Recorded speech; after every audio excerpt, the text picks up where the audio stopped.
तो हेलो दोस्तों, स्वागत है आप सबका रिवाइव कोडिंग में। यहाँ हम समझने वाले हैं पेजेस एंड लेआउट के बारे में कि ये नेक्स्ट.जेएस के अंदर किस तरीके से काम करते हैं। और मोस्ट इम्पॉर्टेंट यार इसलिए हो जाता है क्योंकि हम ये बात करने वाले हैं नेक्स्ट.जेएस 13 के अंदर क्या क्या चेंजेस हुए हैं जब आप लेआउट बनाते हो। ठीक है, लेआउट का मतलब क्या होता है यार? लेआउट का मतलब होता है ये लेआउट, राइट।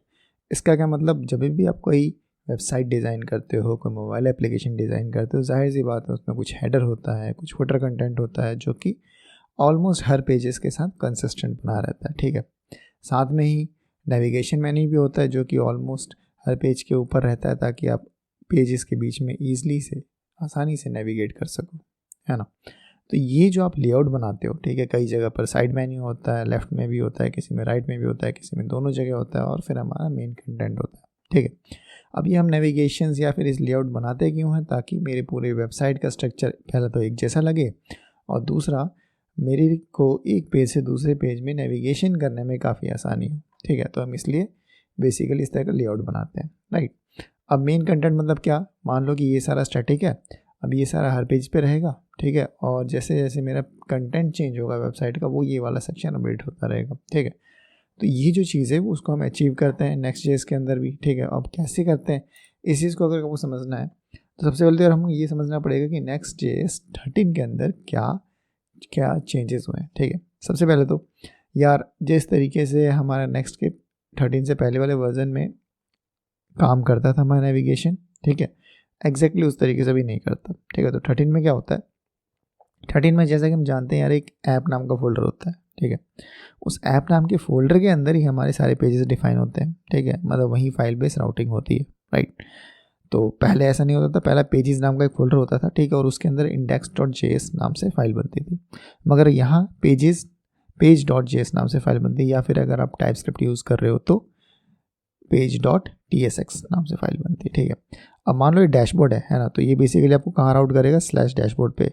अगर मान लो यहाँ मैं इसके नीचे एक फोल्डर बना देता अबाउट नाम से, ठीक है, और उसके अंदर मैं डिफाइन करता है page.js, ठीक है, तो इस page.js का कंटेंट राउट करता है मेरे /about पेज पे। ठीक है, तो इस तरीके से यहाँ राउटिंग होती है पेजेस की। ठीक है, अब बात आती है नेविगेशन किस तरीके से, मतलब सॉरी लेआउट किस तरीके से आप परफॉर्म करोगे। ठीक है, तो लेआउट परफॉर्म करने के लिए यार सबसे पहले तो एक बात समझ लो कि लेआउट परफॉर्म करने के लिए आपके पास, जब आप ऐप डायरेक्टरी के अंदर जाते हो, ठीक है, ऐप वाले फोल्डर के अंदर जाओगे तो आपको वहीं एक layout.js नाम से एक फाइल मिलेगी। ठीक है, अभी ये वाली नहीं है, ये जो लेआउट है यार, ये स्पेसिफिकली रेंडर होगी इस डैशबोर्ड के लिए। ठीक है, अब हमें क्या मिलेगा? हमें इस रूट डायरेक्टरी पे, मतलब इस ऐप के फोल्डर के अंदर ही डायरेक्टली इस जगह पर मेरे पास एक layout.js नाम की फाइल होगी।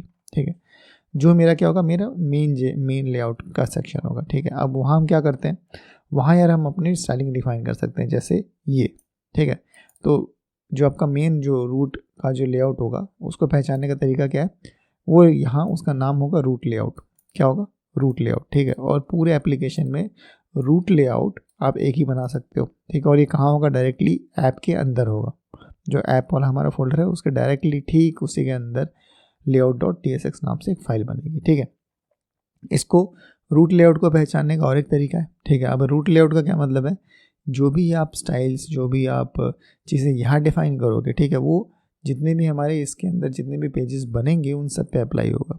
ठीक है, सब पे अप्लाई होगा, मतलब यहाँ जो हम स्टाइलिंग देंगे, यहाँ अगर मैंने हेडर डिफाइन कर दिया, फुटर डिफाइन कर दिया, तो वो इसके अंदर अगर यहाँ आप डैशबोर्ड के अंदर जाओगे, यहाँ पेज पे आओगे तो यहाँ भी आपको मिलेगा। सेटिंग के अंदर जाओगे, यहाँ पेज पे आओगे तो यहाँ भी आपको हेडर फुटर मिलेगा। इसके अंदर भी हमने नेस्टेड कर दिया। ठीक है, उसके अंदर कहीं भी आप पेज को कोई भी ओपन करोगे तो आपको वहाँ ये जो हमने यहाँ इस ऐप वाले फोल्डर के अंदर जो layout.jsx नाम या फिर tsx नाम का जो फोल्डर है, वहाँ जो हमने स्टाइलिंग या फिर जो भी चीज़ डिफाइन की, वो चीज़ हर चीज़ पे, हर एक पेज पे अप्लाई हो जाएगी।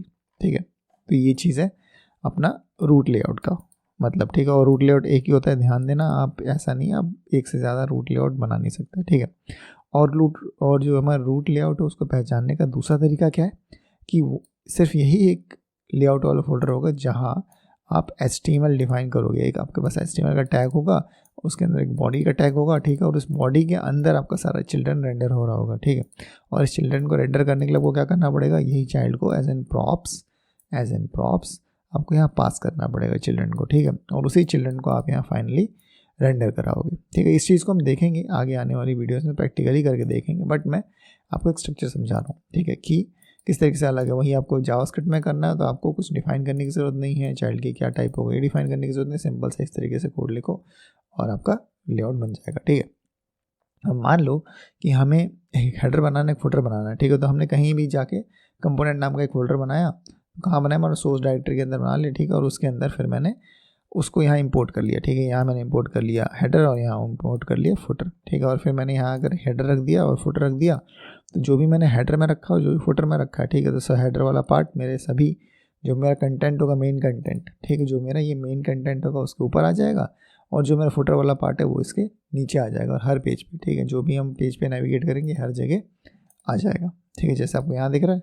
ठीक है, उसी तरीके से आ जाएगा। अगर मैं यहाँ से स्लैश अबाउट करके जाऊँ, क्या करूँ, स्लैश अबाउट करके जाऊँ, ठीक है, तो भी आप यहाँ देखोगे अबाउट पेज पे भी, वैसे अभी ये पेज शायद चल नहीं रहा। ठीक है, इसको बाद में देखते हैं। तो अबाउट पेज पे भी या किसी भी पेज पे जाऊँगा तो मेरे पे हेडर और फुटर इस तरीके से दिखेगा। ठीक, अब बात आती है नेस्टेड लेआउटिंग की। ठीक है, अभी नेस्टेड लेआउट क्या होता है? नेस्टेड लेआउट का मतलब होता है यार कि चलो एक तो हो गया यार लेआउट, ठीक है, वो मेन लेआउट हो गया। अब मैं चाहता हूँ कि यार जो डेस्कटॉप है ना, ये जो डैशबोर्ड है, तो डैशबोर्ड के अंदर मैं जो पेरेंट लेआउट है उसको तो रहने दो। ठीक है, मैं उसके अंदर और एक लेआउट लगाना चाहता हूँ। फॉर एग्जांपल कि जो मेरा मेन पेज था, मेन पेज पे मेरा सिर्फ हेडर और फुटर था। ठीक है, मगर मैं जब डैशबोर्ड पे आ रहा हूँ तो मैं चाहता हूँ ये साइड में ये साइड बार भी आ जाए। ठीक है, या फिर मान लो 2 साइड बार आ जाए। ठीक है, तो इसके लिए मैं क्या करूँगा, मैं वो वाला लेआउट स्पेसिफिकली यहाँ अप्लाई करूँगा। कहाँ? इस डैशबोर्ड के अंदर। ठीक है, तो उससे क्या होगा, उससे होगा यार ये कि सबसे पहले तो ये हेडर और फुटर ये तो मेरा डायरेक्टली मेन लेआउट से आ रहा है। ठीक है, उसके बाद ये मैंने डैशबोर्ड वाले लेआउट में डिफाइन कर दिया, या ये मैंने डैशबोर्ड वाले लेआउट में डिफाइन कर दिया। तो उससे क्या होगा, सिर्फ और सिर्फ डैशबोर्ड वाले पेज के लिए ही ये वाला सेक्शन रेंडर होगा। ठीक है, मगर ध्यान देना, अगर मैंने डैशबोर्ड के अंदर फॉर एग्जांपल एक सेटिंग नाम का फोल्डर बनाया, फिर उसके अंदर एक पेज बना दिया, ठीक है, तो इसका जो लेआउट जो हमने यहाँ डिफाइन किया है वो इस सेटिंग वाले के अंदर भी अप्लाई होगा। ठीक है, और मैंने उसके अंदर इस डैशबोर्ड के अंदर मैं जितने भी पेजेस बनाऊंगा उन सब पर ये मेरा layout.js अप्लाई होगा। ठीक है, मतलब main.js तो अप्लाई हो ही रहा है, मेन में के जो हमने जो layout.js बनाया था वो तो अप्लाई हो ही रहा है, प्लस इस लेआउट प्लस ये अप्लाई होने लगेगा। ठीक है, मान लो इसके अंदर मैंने एक और फोल्डर बनाया और उसके अंदर मैंने एक और लेआउट नाम से फोल्डर बना दिया। ठीक है, तो वहाँ जो मैं स्टाइलिंग दूंगी या वहाँ जो भी चीज़ मैं लिखूँगा,